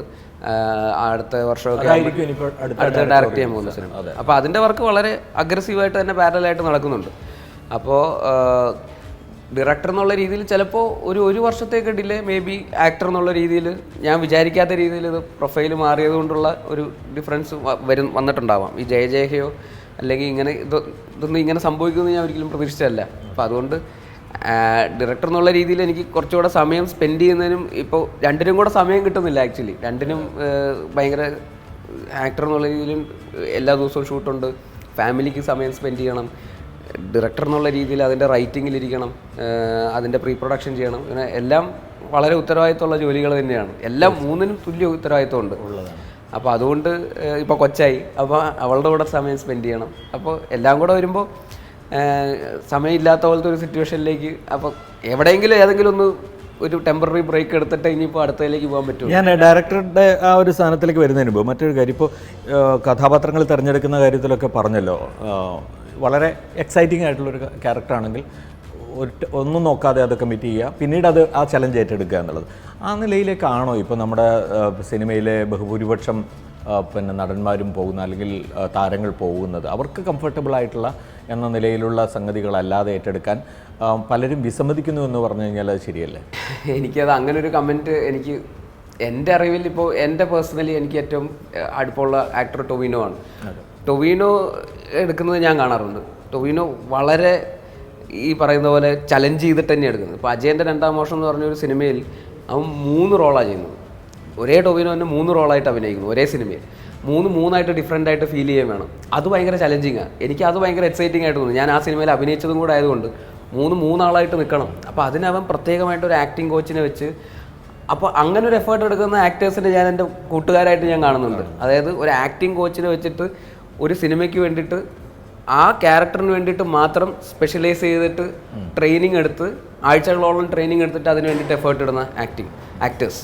അപ്പോൾ അത് എസ്പെഷ്യലി പുതിയ തലമുറയിൽ ഒരു ആക്ടർ അങ്ങനെ ചെയ്യുന്നു എന്ന് പറയുന്നത് ഭയങ്കര എക്സൈറ്റിംഗ് ആയിട്ടുള്ള കാര്യം. പ്രത്യേകിച്ച് പഠിക്കാൻ ഭയങ്കര താല്പര്യമുള്ള ആളെന്നുള്ള രീതിയിൽ ഇതുപോലത്തെ എഫേർട്ടുകൾ കാണുമ്പോൾ എനിക്ക് റെസ്പെക്റ്റ് കൂടുക ചെയ്യുന്നു. കാരണം ഞാനും അങ്ങനെ ആഗ്രഹിക്കുന്ന ഒരാളാണ്. എന്തിനും നമുക്ക് അങ്ങനെ ചെയ്തിട്ട് വേണം എന്തെങ്കിലും ചെയ്യാൻ, അല്ലാതെ വെറുതെ പോയിട്ട് ഒന്നും ചെയ്യരുത്. ഒരു ഡിസ്റപ്ഷൻ ഉണ്ടാവണം അല്ലേ? അതെ, തീർച്ചയായിട്ടും. അത് പക്ഷേ ഞാൻ പറയുന്നത് അതിലിപ്പോൾ ഏറ്റവും ഒടുവിൽ നമുക്ക് കാണാവുന്നത് ഇപ്പോൾ മമ്മൂട്ടി ഒരു റോൾ അവതരിപ്പിച്ച് കാതലിലെ ആ റോളിന് ഭയങ്കര അപ്രിസിയേഷൻ കിട്ടുന്നു. അത് പുതിയ ഒരു സന്ദേശം നൽകുന്നുണ്ടോ സിനിമയ്ക്ക്? കാരണം നിങ്ങൾ ഇതുവരെ പരിചയമില്ലാത്ത പുതിയ തുറകളിലേക്ക് നിങ്ങൾ പോകണമെന്നതിന് അതൊരു തുടക്കമാകുമെന്ന് ബേസിലിന് തോന്നുന്നുണ്ട്. ഭയങ്കരമായിട്ട്. കാരണം എനിക്ക് ഫാലിമി എന്ന് പറയുന്ന സിനിമ ഇറങ്ങുന്നതിൻ്റെ അന്ന് തലേദിവസം വരെ ഒരാഴ്ച ഉറക്കം ഉണ്ടായിരുന്നില്ല. അതായത് ടെൻഷനായിട്ട്. കാരണം ഈ സിനിമ സക്സസ്ഫുൾ ആവുമോ ഇല്ലയോ എന്നുള്ളത്. കാരണം മിഡ് ബഡ്ജറ്റ് സിനിമകളുടെ ഒരു ആക്ടറാണ് ഞാൻ ബിഗ് ബഡ്ജറ്റ് സിനിമകളുടെ ആക്ടറല്ല, തീരെ ലോ ബഡ്ജറ്റും അല്ല, മിഡ് ബഡ്ജറ്റാണ്. അപ്പോൾ എൻ്റെ പോലത്തെ ബഡ്ജറ്റിൽ വരുന്ന സിനിമകൾ തിയേറ്ററിൽ ഈ കാലഘട്ടത്തിൽ സക്സസ്ഫുൾ ആവുമോ എന്നുള്ളത്, സിനിമ നല്ലതാണെങ്കിൽ പോലും സക്സസ്ഫുൾ ആവുമോ എന്നുള്ളത് എന്നെ അലട്ടുന്ന ഒരു കാര്യമാണ്. അപ്പോൾ ആ സിനിമ ഇറങ്ങിയിട്ടേ എനിക്കത് ഉറപ്പിക്കാൻ പറ്റുന്നുള്ളൂ. അപ്പോൾ കാരണം ആൾക്കാരത് OTT-നെ പ്രിഫർ ചെയ്യും, ഈവൻ ദോ നല്ല സിനിമയാണെങ്കിൽ പോലും അല്ലേ. ഇപ്പോൾ വളരെ ചുരുക്കം ചില സിനിമകൾ മാത്രമാണ് ചെറിയ ബഡ്ജറ്റിൽ വന്നിട്ട് പോലും, ഇപ്പോൾ ജയജയഹയോ അല്ലെങ്കിൽ രോമാഞ്ചോ കുഞ്ഞു ബഡ്ജറ്റിൽ വന്നിട്ട് പോലും സിനിമയിലെ വേറൊരു എക്സ് ഫാക്ടർ കൊണ്ട് ഭയങ്കരമായിട്ട് ബ്ലോക്ക് ബസ്റ്ററിലേക്ക് പോയത്. അല്ലാതെ മേ ബി ഒരു സാധാരണ ഫാമിലി സിനിമ പണ്ടത്തെ പോലെ ഇപ്പോൾ തിയേറ്ററിൽ ഓടുമെന്നുള്ളത് സംശയമുള്ളൊരു കാലമാണ്, പ്രത്യേകിച്ച് മിഡ് റേഞ്ച് സിനിമകൾ. അപ്പോൾ അങ്ങനത്തെ ഒരു കാലഘട്ടത്തിൽ ഫാലിമി എന്ന് പറയുന്ന സിനിമ ഇറങ്ങിയിട്ട് ആൾക്കാർ വന്നു എന്ന് പറഞ്ഞപ്പോൾ എനിക്ക് ഭയങ്കര സമാധാനം ഉണ്ടായിരുന്നു. അന്ന് ഭയങ്കര റിലീഫായിരുന്നു. കാരണം നമ്മൾ അതിനുവേണ്ടി ഭയങ്കരമായിട്ട് മാർക്കറ്റിങ്ങിന് ഇറങ്ങി പ്രൊമോഷൻ ചെയ്യുന്നു. ഇനി ചെയ്യാനൊന്നുമില്ല, നല്ലൊരു സിനിമ എടുത്തു എന്നുള്ളത് നമുക്കറിയാം. അതിനുവേണ്ടി മാർക്കറ്റ് പ്രൊമോട്ട് ചെയ്തെല്ലാം ചെയ്തു. ഇനി ഇത് ആൾക്കാർ വന്നില്ലെങ്കിൽ ഭയങ്കര ഡിസ്കറേജിങ് ആണ്. അങ്ങനെയാണെങ്കിൽ ഇനി 1-2 സിനിമകൾ കമ്മിറ്റ് ചെയ്ത സിനിമകൾ വിട്ടിട്ട് ഡയറക്ഷനിലേക്ക് പോകാമെന്ന് ഞാൻ വിചാരിച്ചു. കാരണം ഇത് ഞാൻ ഇങ്ങനത്തെ ഒരു ആക്ടർ, എനിക്ക് ആൾക്കാരെ തിയേറ്ററിൽ കൊണ്ടുവരാൻ പറ്റിയിട്ടില്ല എന്നുണ്ടെങ്കിൽ അത് പ്രൊഡ്യൂസേഴ്സിനും ഒക്കെ ഭയങ്കര ബുദ്ധിമുട്ടാണ്. എന്നെ ഡിപ്പെൻഡ് ചെയ്ത് നിൽക്കുന്ന ഡയറക്ടേഴ്സിനും പ്രൊഡ്യൂസേഴ്സിനും ബുദ്ധിമുട്ടാണ്. നല്ലൊരു സിനിമ എടുത്തിട്ട് പോലും ആൾക്കാർ വരുന്നില്ല എന്ന് പറയുന്നത്. കാരണം പോസ്റ്റ് കോവിഡ് ഭയങ്കര ചേഞ്ചാണ്, OTT-യും എല്ലാം വന്നപ്പോൾ കോംപ്ലിക്കേറ്റഡ് ആണ്. അങ്ങനത്തെ ഒരു കാലഘട്ടത്തിൽ ആൾക്കാരെ തിയേറ്ററിൽ പുള്ളിയാൻ പറ്റിയിട്ടില്ല എന്നുണ്ടെങ്കിൽ എൻ്റെ പരാജയമാണ്. എൻ്റെ പരാജയമല്ല, അത് കാലഘട്ടത്തിൻ്റെ ഒരു പരാജയമാണ്. അപ്പോൾ അങ്ങനത്തെ ഒരു സാഹചര്യത്തിൽ നമ്മൾ ആൾക്കാരെ പ്രൊഡ്യൂസേഴ്സിന് ബുദ്ധിമുട്ടിക്കാതിരിക്കുക എന്നുള്ളതാണ്. അപ്പം ഞാൻ ഡയറക്ടർ എന്നുള്ള രീതിയിൽ എനിക്ക് പുള്ള് ചെയ്യാൻ പറ്റുന്ന ടൈപ്പ് ഓഫ് സിനിമകളാണ് ഞാൻ ചെയ്യുന്നത്. അതൊരു ബിഗ് സിനിമകളായിരിക്കും ചെയ്യുന്നത്. അപ്പോൾ അതിലേക്ക് ഫോക്കസ് ചെയ്യാം എന്ന് വിചാരിച്ചിരിക്കും. അപ്പോൾ അങ്ങനത്തെ ഒരു കാലഘട്ടത്തിൽ ഈ ചേഞ്ചിന് ഏറ്റവും ഇമ്പോർട്ടൻ്റ് ആണ് മമ്മൂക്കയെ പോലുള്ള അല്ലെങ്കിൽ ലാലേട്ടനെ പോലുള്ള സൂപ്പർ സ്റ്റാർസ് ഇങ്ങനത്തെ വെറൈറ്റി ഓഫ് റോളുകൾ ചെയ്യുക എന്ന് പറയുന്നത്, റാദർ ദാൻ ഭയങ്കര സ്റ്റാർഡം, ഭയങ്കര അങ്ങനത്തെ സിനിമകൾ. അതിൻ്റെ കൂടെ തന്നെ ഇപ്പോൾ കാതൽ പോലത്തെ സിനിമ, ഇപ്പോൾ നേരെന്ന് പറഞ്ഞ ലാലേട്ടൻ്റെ സിനിമ ഹിറ്റായി, ഹിറ്റ് സിനിമയായിട്ട്. അപ്പോൾ ഒരു ഇമോഷണൽ ഡ്രാമയാണ്, ഒരു കോർട്ട് റൂം ഡ്രാമയാണ്. അത് ലാലേട്ടനെ പോലത്തെ ഒരു സ്റ്റാർ ചെയ്യുക എന്ന് പറയുന്നത് വലിയ കാര്യമാണ്. മമ്മൂക്കേനെ പോലത്തെ ഒരു സ്റ്റാർ കാതൽ പോലത്തെ ഒരു സിനിമ ചെയ്യുന്നു, അല്ലെങ്കിൽ ബ്രഹ്മയുഗം എന്ന് പറയുന്ന പോലത്തെ ഒരു സിനിമ ചെയ്യുന്നു, അല്ലെങ്കിൽ നൻപകൽ നേരത്ത് മയക്കം പോലത്തെ ഒരു സിനിമ ചെയ്യുന്നു. ഇത് ആക്ച്വലി സാധാരണ സിനിമ, വലിയ big budget mass violence depended ആയിട്ടുള്ള സിനിമകൾ മാത്രമല്ലാതെ എല്ലാ സിനിമകൾക്കും ഒരു സന്തുലിതാവസ്ഥ കൊണ്ടുവരാൻ, അതായത് പഴയ 90s-ലോ 2000s-ലോ ഉണ്ടായിരുന്ന പോലത്തെ എല്ലാവർക്കും ഒരു എക്സ്പീരിയൻസ്, തിയേറ്ററിൽ തന്നെ വന്ന് കാണാനുള്ള എക്സ്പീരിയൻസ് കൊടുക്കണമെങ്കിൽ ഇതുപോലുള്ള നമ്മുടെ വലിയ സ്റ്റാറുകൾ ഇങ്ങനത്തെ സിനിമകൾ കണ്ടിന്യൂസ് ആയിട്ട് മിക്സ് ചെയ്തുകൊണ്ടിരുന്നാൽ തന്നെ ഇത് വരുള്ളൂ. അപ്പോൾ അതൊരു ഭയങ്കര റിലീഫായിരുന്നു. അതുപോലെ തന്നെയാണ് ഇപ്പോൾ ക്യാരക്ടർ പലരും പരീക്ഷണാത്മകമായിട്ടുള്ള ചില ക്യാരക്ടേഴ്സുമായിട്ട് ചിലപ്പോൾ വന്നു എന്നിരിക്കും. ഇനിയിപ്പോൾ എന്തായാലും അത് നോക്കാം എന്നൊരു മാനസികാവസ്ഥയിലേക്ക് താരങ്ങൾ വരുന്നതിനും കൂടി അത് സഹായമാവുന്നത് ഭയങ്കരമായിട്ട്. ഇല്ലെങ്കിൽ എല്ലാവരും ഇപ്പോൾ നമ്മൾ ഈ നമ്മുടെ വലിയ ഇവിടെ ഭയങ്കര വിജയം കണ്ട തെലുങ്ക് തമിഴ് സിനിമകളുടെയൊക്കെ ഒരു ഫോർമാറ്റിലേക്ക് നമ്മൾ ഈസി ആയിട്ട് പോവുമായിരുന്നു. എല്ലാവരും ഭയങ്കര മാസ് ആക്ഷൻ, ഫൈറ്റ്, വയലൻസ് എന്ന് പറയുന്ന പോലെ. അതും ചെയ്യേണ്ടതെന്ന് ആരും പറയുന്നില്ല, അതും ചെയ്യണം ഡെഫിനറ്റ്ലി. ഇതിൻ്റെ എല്ലാത്തിൻ്റെ ഒരു മിക്സ് പ്ലേറ്റർ ഓഫ് എവറിത്തിങ് നമ്മൾ അത് വന്നാൽ മാത്രമാണ് അത് സംഭവിക്കുകയുള്ളൂ. ഒരു നടൻ എന്ന നിലയിൽ നമ്മൾ ഈ പറഞ്ഞ പോലെ ഒരു മിഡ് ബഡ്ജറ്റ് സിനിമയിലാണ് കൂടുതലും ഉള്ളത്. പക്ഷേ ഒരു സംവിധായകൻ എന്ന നിലയിലാവട്ടെ മിന്നൽ മുരളി പോലെ നല്ല ബഡ്ജറ്റ് വരുന്ന, ഇനിയിപ്പോൾ അതിൻ്റെ രണ്ടാം ഭാഗം എന്ന് ഞാൻ വിചാരിക്കുന്നത് അതിനേക്കാൾ ഉയർന്നൊരു ബഡ്ജറ്റിലേക്ക് സ്വാഭാവികമായിട്ട് പോകും. അപ്പോൾ അങ്ങനെയുള്ള ബിഗ് ബഡ്ജറ്റ് മൂവികളാണ്. ഗോദയായാലും അത്ര കുഴപ്പമില്ല, വലിയ ബഡ്ജറ്റിലുള്ള മൂവി തന്നെയായിരുന്നു. അപ്പോൾ എന്താണ് അങ്ങനെ ഒരു തീരുമാനം എടുക്കുന്നത്? അഭിനയിക്കുമ്പോൾ ആ നിലയിലുള്ള ഒരു സാധാരണക്കാരൻ എന്നുള്ള കഥാപാത്രവും ആ നിലയിലുള്ള ബഡ്ജറ്റ് വരുന്ന സിനിമകളും, പക്ഷേ സംവിധാനം ചെയ്യുമ്പോൾ കുറച്ച് ഉയർന്ന ബഡ്ജറ്റ് വരുന്ന സൂപ്പർ ഹീറോ ക്യാരക്ടേഴ്സൊക്കെ വരുന്ന സിനിമ എടുക്കുന്നത്, അതിലൊരു എന്തെങ്കിലും ഒരു വൈരുദ്ധ്യം ബേസിലിന് തന്നെ തോന്നുന്നുണ്ടോ? എൻ്റെ ആസ് ആൻ ആക്ടർ എനിക്ക് ചേർന്നത് ഇതുപോലത്തെ റോളുകളാണ്. ഒബ്വിയസ്ലി ഞാൻ KGF പോലത്തെ ഒരു സിനിമ ചെയ്താൽ തീർന്നു, പൊട്ടി ഫ്ലോപ്പ്. അപ്പോൾ ആ ഒരു സാഹചര്യത്തിൽ എനിക്ക് ചേരാൻ പറ്റുന്ന, എന്നെ കാണുമ്പോൾ ആൾക്കാർക്ക്, അല്ലെങ്കിൽ ഞാൻ ഹീറോയിസം ഉള്ള ബഡ്ജറ്റുള്ള സിനിമ ചെയ്യണമെങ്കിൽ ക്യാരക്ടർ അത്രയും കൺവിൻസിങ് ആയിരിക്കണം, സ്ക്രീൻ പ്ലേ അത്ര കൺവിൻസിങ് ആണെങ്കിൽ ചിലപ്പോൾ ചെയ്യും. പക്ഷേ അപ്പോൾ എനിക്ക് സൂട്ടബിൾ ആയിട്ടുള്ള റോളുകൾ ഞാൻ ചെയ്യുന്നേ ഉള്ളൂ. എൻ്റെ അടുത്ത് വരുന്ന എക്സൈറ്റ് ചെയ്യിപ്പിക്കുന്ന റോൾ. ആസ് എ ഡയറക്ടർ എൻ്റെ ടൈപ്പ് ഓഫ് എൻ്റെ മനസ്സിലുള്ള കഥകൾക്കും എൻ്റെ ഒരു എന്താ പറയുക ഒരു ടൈപ്പ് ഓഫ് സിനിമകൾക്കും കുറച്ച് സ്കെയിൽ ആവശ്യമായിട്ട് തോന്നിയിട്ടുണ്ട്. പിന്നെ അങ്ങനെ നമ്മളെ തന്നെ ചലഞ്ച് ചെയ്യുമ്പോഴാണ് നമ്മൾ ബെറ്റർ ആവുള്ളൂ എന്ന് എനിക്ക് തോന്നിയിട്ടുണ്ട്. ഇപ്പോൾ കുഞ്ഞിരാമായണം ഒരു കുഞ്ഞു ബജറ്റുള്ള സിനിമയായിരുന്നു. ഗോദ വന്നപ്പോൾ കുറേ കൂടെ ബിഗർ ബജറ്റ്, അതിൻ്റെ 2 ഇരട്ടി ബജറ്റുള്ള സിനിമയായിട്ട് മാറി. അപ്പോൾ കൂടുതൽ എന്നെ പുഷ് ചെയ്യാൻ എനിക്ക് ഭയങ്കരമായിട്ട് കാരണം ഗോദയുടെ ബഡ്ജറ്റിൻ്റെ ഒരു 4 ഇരട്ടി സ്കെയിൽ തോന്നിപ്പിക്കുന്ന സിനിമയാണ് ഗോദ ആക്ച്വലി ആ ബഡ്ജറ്റിനേക്കാൾ. ഗോദ കഴിഞ്ഞപ്പോൾ ചിലപ്പോൾ ഗോദയുടെ തന്നെ ബഡ്ജറ്റുള്ള സിനിമ ചെയ്താൽ മതിയായിരുന്നിരിക്കാം. പക്ഷേ അപ്പോൾ ഞാൻ കംഫർട്ട് സോണിലേക്ക് പോകും. കംഫർട്ട് സോണിൽ നിന്ന് കഴിഞ്ഞാൽ നമ്മൾ ബെറ്റർ ആവില്ല. അപ്പോൾ അങ്ങനെ വരുമ്പോൾ ഗോദയേക്കാളും 4 ഇരട്ടി ബഡ്ജറ്റുള്ള മിന്നൽ മുരളി ചെയ്തു. പക്ഷേ മിന്നൽ മുരളി കാണുന്നത് ചിലപ്പോൾ മിന്നൽ മുരളിയുടെ ബഡ്ജറ്റിനേക്കാളും 5 ഇരട്ടി ബഡ്ജറ്റുള്ളൊരു സിനിമയായിട്ടാണ് അത് വന്നിരിക്കുന്നത്. അപ്പോൾ അത്രയും ബഡ്ജറ്റിൽ നമ്മൾ ഇത്രയും വലിയ സിനിമ ചെയ്യാൻ ശ്രമിക്കുമെന്ന് പറയുന്നത് നമ്മൾ കൂടുതൽ ഇന്നോവേറ്റീവ് ആവുന്നു, നമ്മൾ കൂടുതൽ പഠിക്കുന്നു, പുതിയ കാര്യങ്ങൾ പഠിക്കുന്നു. അപ്പോൾ അങ്ങനെ ഒരു കൺസ്ട്രെയിൻഡ് എൻവയോൺമെൻറ്റിൽ നിന്നിട്ട് നമ്മൾ വലുതായിട്ട് ആലോചിക്കുന്നു എന്ന് പറയുന്നത് നമ്മളെ കൂടുതൽ ബെറ്റർ ആക്കുന്നു. അപ്പോൾ മിന്നൽ മുരളി കഴിഞ്ഞിട്ട് അടുത്ത ചെയ്യാൻ പോകുന്ന സിനിമ കുറേ കൂടെ ബഡ്ജറ്റുള്ളൊരു സിനിമയാണ്. അല്ല, ഞാൻ ചോദിച്ചത് ഇതാണ്, വിജയിക്കണമെങ്കിൽ, ഡയറക്ടർ എന്ന നിലയിൽ വിജയിക്കണമെങ്കിൽ ബിഗ് ബഡ്ജറ്റ് സിനിമ തന്നെ ചെയ്യണം എന്നൊരു തോന്നൽ ബേസിലുണ്ടോ എന്നുള്ളത്? ഇല്ല, അങ്ങനെയില്ല, ഒരിക്കലും ഇല്ല. അത് നല്ല സിനിമ ചെയ്യാൻ, ഞാൻ എന്നെ ബെറ്റർ ആക്കാനും എൻ്റെ ഉള്ളിലുള്ള കഥകൾക്ക് ബഡ്ജറ്റ് ഡിമാൻഡ് ചെയ്യപ്പെടുന്നു എന്നുള്ള സാഹചര്യം ഇപ്പം അഗ്രസീവായിട്ട് നിൽക്കാൻ പറ്റുന്ന ഒരു പ്രായവും കൂടെയാണ്. ചിലപ്പോൾ മേ ബി ഒരു കുറച്ചുകൂടെ ഒരു 10-20 വർഷം കഴിയുമ്പോൾ ചിലപ്പോൾ കുറേ കൂടെ എന്താ പറയുക എളുപ്പമുള്ള സിനിമകൾ ചെയ്യുമായിരിക്കും. അന്നേരത്തെ ചിന്തകൾ എങ്ങനെയാണ്, തോട്ട് പ്രോസസ്സുകൾ എങ്ങനെയാണെന്ന് അറിഞ്ഞുകൂടാ. ഈ മിന്നൽ മുരളി 2 വരുന്നു എന്ന് പറയുമ്പോൾ എല്ലാവരുടെയും ചോദ്യം മുരളി ഇനി പറക്കുമോ എന്നുള്ളതാണ്. നോക്കാം. അതിൽ ചില ഒബ്സർവേഷൻസ് ഞാൻ കണ്ടത് രസകരമാണ്. അതായത് മിന്നൽ മുരളി പറന്നാൽ പിന്നെ അവരും ഈ മാർവലിൻ്റെയൊക്കെ ഈ സൂപ്പർ ഹീറോസും തമ്മിലൊന്നും യാതൊരു വ്യത്യാസമില്ലാതെ വരും. അപ്പോൾ അതിൻ്റെ ഒരു എന്താ പറയുക ജെന്യുനിറ്റിയും അതുപോലെ തന്നെ എക്സ്ക്ലൂസിവിറ്റിയും സൂക്ഷിക്കാൻ പറക്കാതിരിക്കുക നല്ലതെന്നാണ്. അല്ല, പറക്കുക കൂടെ പറഞ്ഞു കഴിഞ്ഞാൽ, പറക്കുക എന്ന് പറയുന്നത് ഭയങ്കരമായിട്ടുള്ളൊരു സൂപ്പർ പവറാണ്. അതായത് ഗോഡ് ലൈക്ക് സൂപ്പർ പവറാണത്. കാരണം അപ്പോൾ അയാൾ ഭയങ്കര സ്ട്രോങ് ആവും. അത്രയും സ്ട്രെങ്ത്ത് ഒരു നായകന് വേണ്ട. കുറച്ചൊക്കെ വൾണറബിൾ ആയിട്ടുള്ള നമ്മുടെ നോർമൽ ഹ്യൂമൻ ബീയിങ്ങിൽ നിന്ന് ഒരു ഇത്തിരി മേലെയുള്ള ഒരാളാവുക എന്നുള്ളത് തന്നെയാണ് എപ്പോഴും ഒരു നമ്മുടെ ഒരു കൺവിക്ഷൻ അനുസരിച്ചുള്ള ഒരു സൂപ്പർ ഹീറോ സിനിമ. എല്ലാ പവറും കൂടെ അയാൾക്ക് ഉണ്ടെങ്കിൽ അയാൾ പിന്നെ ഇൻവിൻസിബിൾ ആവും. അതെ, അത് അഗൈൻ മാർവൽ സിനിമകളോടൊക്കെയുള്ള സിമിലാരിറ്റിയിലേക്ക് പോകും. ഇപ്പോഴത്തെ ഒരു കണക്ക് പ്രകാരം എപ്പോഴത്തേക്ക് മിന്നൽ മുരളി 2 ഇറങ്ങും? കുറച്ച് സമയം എടുക്കും ആക്ച്വലി. അത് എത്രയെന്ന് എനിക്കറിയില്ല. അതിൻ്റെ ഇടയിൽ ആക്ച്വലി ഒരു വലിയ സിനിമ ചെയ്യുന്നുണ്ട്. ആ സിനിമ ചെയ്യാൻ അത്യാവശ്യം സമയം എടുക്കും, ആ ഡയറക്റ്റ് ചെയ്യുന്ന സിനിമ. അപ്പോൾ അതിൻ്റെ സമയം എങ്ങനെയാണെന്ന് അനുസരിച്ചിട്ടിരിക്കും. അത് ആക്ച്വലി കുറച്ച് വലിയ സിനിമയാണ്. ബേസിലിനെ സംബന്ധിച്ചിടത്തോളം വ്യക്തിപരമായി എലിസബത്ത് ഇല്ലാത്തൊരു ജീവിതമില്ല. അപ്പോൾ എലിസബത്ത് വളരെ പ്രധാനപ്പെട്ട റോളിൽ അഭിനയിച്ചുകൊണ്ടിരിക്കുന്ന ഒരു ജീവിതമാണ് നിങ്ങളുടേത്, അല്ലേ? അപ്പോൾ ഞാൻ ചോദിക്കുന്നത്, ഇപ്പോൾ ഇൻഫോസിസിൽ ഒരു ജോലിയൊക്കെ ആയിരിക്കുന്ന സമയത്താണ് ബേസിൽ നേരത്തെ പറഞ്ഞ പോലെ സിനിമയെക്കുറിച്ച് ഒന്നും അറിയാതെ എന്നാലും ഒരു റിസ്ക് എടുത്ത് സിനിമയിലേക്ക് ഇറങ്ങുന്നത്. അത് എലിസബത്തിൻ്റെയൊക്കെ സപ്പോർട്ടോടു കൂടി തന്നെയായിരുന്നു അത്? എലിസബത്ത് ആ സമയത്തൊക്കെ ഈ പറയുന്ന പോലെ ഇൻഫോസിസിൽ ജോലി ചെയ്തുകൊണ്ടിരുന്ന സമയത്തൊക്കെ എലിസബത്ത് അപ്പോഴും CT പഠിക്കുന്നുണ്ടായിരുന്നു. 2 വർഷം ജൂനിയറാണ്. അപ്പോൾ ഞങ്ങൾ ഇടയ്ക്കിടയ്ക്ക് മീറ്റ് ചെയ്യുമായിരുന്നു. അപ്പോഴൊക്കെ എനിക്ക് സംശയമായിരുന്നു, എന്താ ഇത് ഞാൻ ചെയ്യേണ്ട ജോലിയല്ലല്ലോ, ഇതെങ്ങനെ മുമ്പോട്ട് പോകും. പക്ഷേ ഞാൻ ഒരു എൻ്റർടൈനറായിട്ടാണ് എനിക്ക് ഫീൽ ചെയ്തത്. ഞാൻ ഒരു ഭയങ്കര ആർട്ടിസ്റ്റ് എന്നുള്ളതിൻ്റെ അപ്പുറത്തേക്ക് ഒരു എൻ്റർടൈനറായിട്ടാണ് എനിക്ക് ഫീൽ ചെയ്തിട്ടുള്ളത്. അപ്പോൾ എനിക്ക് ആൾക്കാരെ എൻ്റർടൈൻ ചെയ്യണം. അതിന് എന്ത് മാധ്യമമാണ് ഞാൻ സ്വീകരിക്കേണ്ടതെന്നുള്ളത് എനിക്ക് അപ്പോഴും ഒരു ഐഡിയ ഇല്ല. അതിപ്പോൾ ഞാൻ സിനിമ ഡയറക്ടറായിട്ടാണോ, അഭിനേതാവായിട്ടാണോ, അതോ വേറെ എന്തെങ്കിലും ആണോ ഒന്നും എനിക്ക് അറിഞ്ഞുകൂടാ. അപ്പോൾ അതിനൊരു ക്ലാരിറ്റി ഇല്ല. എനിക്കൊരു കരിയർ ഗൈഡൻസും കിട്ടുന്നില്ല. അപ്പോൾ ഞാൻ ഒരു കരിയർ ഗുരുവിനെയൊക്കെ ഞാൻ ഫോണിൽ വിളിച്ചു. അപ്പോൾ പുള്ളി വെച്ചിട്ട് പോകാൻ പറഞ്ഞു, ഞാൻ അങ്ങനെ ഫോണിൽ കൂടെ കരിയർ ഗൈഡൻസ് ഒന്നും കൊടുക്കൂലെന്ന് പറഞ്ഞു. ഓക്കെ. അപ്പോൾ എലിസബത്ത് ആ നമ്പറൊക്കെ ഒപ്പിച്ചു തന്നെ, മനോരമയുണ്ടായിരുന്നു ഒരാൾ.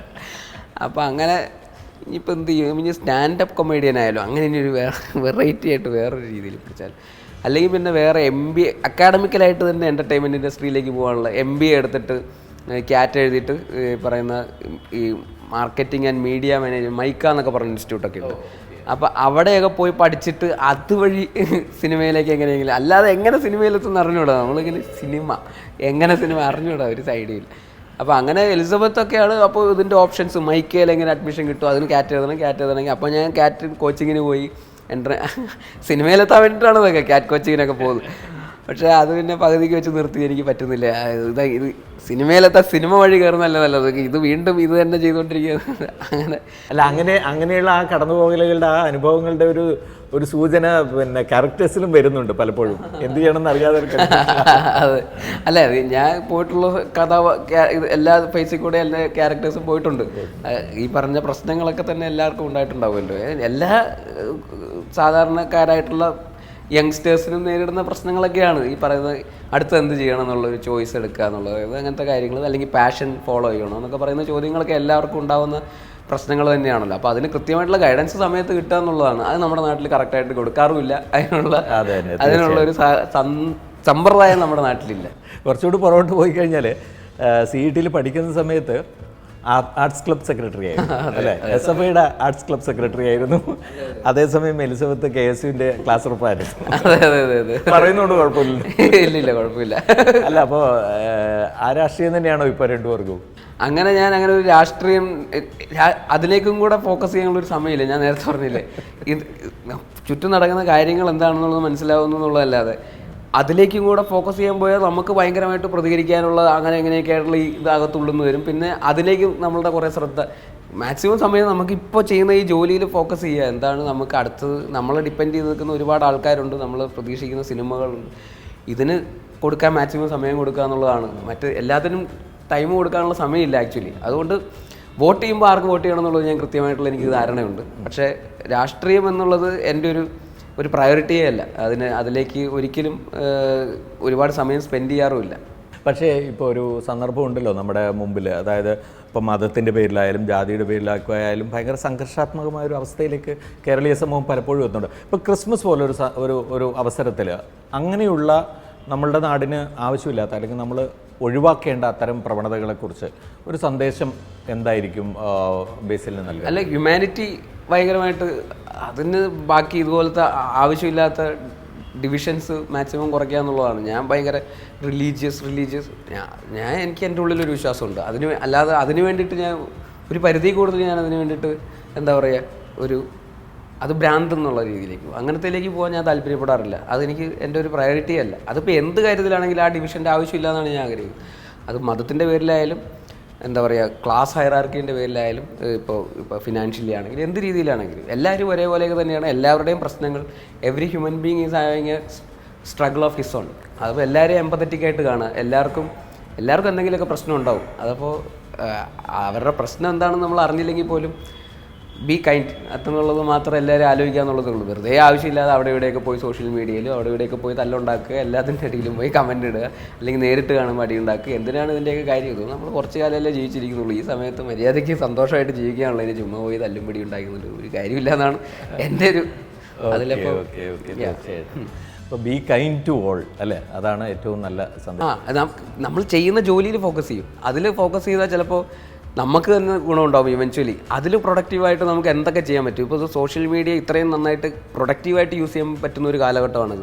അതിന് ഇത്രയും നെഗറ്റീവ് ഹേറ്റ്രഡിലേക്ക് നമ്മൾ യൂസ് ചെയ്യാനതിന് പകരം അതിന് ഏറ്റവും കൂടുതൽ ഉദാഹരണമാണ് ഞാൻ പേഴ്സണലി. കാരണം യൂട്യൂബിൽ ഷോർട്ട് ഫിലിം എടുത്തിട്ട് യൂട്യൂബിൽ അപ്ലോഡ് ചെയ്തിട്ട് അത് ഫേസ്ബുക്കിലൂടെ അതിൻ്റെ മെസ്സേജ് വിനീത് ശ്രീനിവാസൻ അയച്ചു കൊടുത്തിട്ട് അദ്ദേഹം എന്നെ സിനിമയിലേക്ക് എടുത്ത് ഒരാളാണ്. അങ്ങനെയാണ് അദ്ദേഹത്തിൻ്റെ അസിസ്റ്റന്റ് ഡയറക്ടറായിട്ട് ഞാൻ സിനിമയിലെത്തുന്നത്. അതിന് മുമ്പ് വിനീതുമായിട്ട് യാതൊരു പരിചയം ഇല്ല, കണക്ഷൻ ഇല്ല. ഞാൻ ഫേസ്ബുക്കിൽ വളരെ റാൻഡമായിട്ട് ഒരു മെസ്സേജ് അയച്ചതാണ്. അത് അദ്ദേഹം അന്ന് ഷോർട്ട് ഫിലിംസ് അധികം ഇല്ലാതിരുന്ന കാലഘട്ടമായതുകൊണ്ട് മാത്രം കണ്ടതാണ്. അപ്പോൾ ഈ സോഷ്യൽ മീഡിയ വളരെ പ്രൊഡക്റ്റീവായിട്ട് യൂസ് ചെയ്തു എന്ന് ഞാൻ വിശ്വസിക്കുന്ന ഒരാളാണ്. ഇപ്പോഴും അത് യൂസ് ചെയ്യാൻ അങ്ങനെയാണ് ഞാൻ ശ്രമിക്കുന്നത്. സിനിമ പഠിക്കുന്നതും യൂട്യൂബിലൂടെയും ഈ പറയുന്ന ഇൻസ്റ്റാഗ്രാമിൽ തന്നെ നമ്മൾ വെറുതെ അതും ഇതൊക്കെ ഫോളോ ചെയ്യുന്നതിന് വരെ നമ്മുടെ ജോലിയുടെ ഭാഗമായിട്ടുള്ള പ്രൊഫൈലുകളൊക്കെ ഒരുപാടുണ്ട്. ഇപ്പോൾ സ്ക്രീൻ റൈറ്റിംഗ് അല്ലെങ്കിൽ film making related, behind the scenes, ഇങ്ങനെയൊക്കെ ഒരുപാട് പ്രൊഫൈലുകളും കാര്യങ്ങളൊക്കെ നമുക്ക് ഫോളോ ചെയ്യാവുന്നതാണ്. അപ്പോൾ ഇതിൽ നിന്നൊക്കെ നമുക്ക് ആക്ച്വലി ഇൻസ്റ്റാഗ്രാമും ഫേസ്ബുക്കും യൂട്യൂബും ഒക്കെ നമുക്ക് നമ്മുടെ എന്താ പറയുക നമ്മുടെ ഒരു പ്രൊഡക്റ്റീവായിട്ടുള്ളൊരു സ്പേസിന് വേണ്ടി ഒരുപാട് നല്ല രീതിയിൽ യൂസ് ചെയ്യാവുന്നതാണ്. അതിന് പുതിയ തലമുറയിൽ നിന്ന് കണ്ടുപിടിക്കണം നമ്മൾ. അവർ ആ ഒരു ശ്രമത്തിലാണ്. അതെ. അല്ല, എനിക്കത് പേഴ്സണലി ഗുണം ചെയ്തിട്ടുണ്ട്. ഇതെല്ലാം എന്നെ ഹെൽപ്പ് ചെയ്ത് സോഷ്യൽ മീഡിയയാണ്. സോഷ്യൽ മീഡിയയിലൂടെയാണ് ഇതെല്ലാം. അപ്പോൾ അതുകൊണ്ട് ഡെഫിനറ്റ്ലി നമ്മൾ ആവശ്യമില്ലാതെ അവിടെ ഇവിടെയൊക്കെ പോയി എല്ലാത്തിനും ആവശ്യമില്ലാതെ അഭിപ്രായങ്ങൾ പറയുന്നതിന് പകരം വെറുതെ പക്ഷം പിടിക്കുന്നതിന് പകരം ശരിയേതാ തെറ്റേതാന്ന് മനസ്സിലാക്കുക എന്നുള്ളതാണ് ഏറ്റവും വലിയ കാര്യം. തീർച്ചയായിട്ടും. So nice, Basil. Merry Christmas and happy New Year. Thank you so much. Thank you.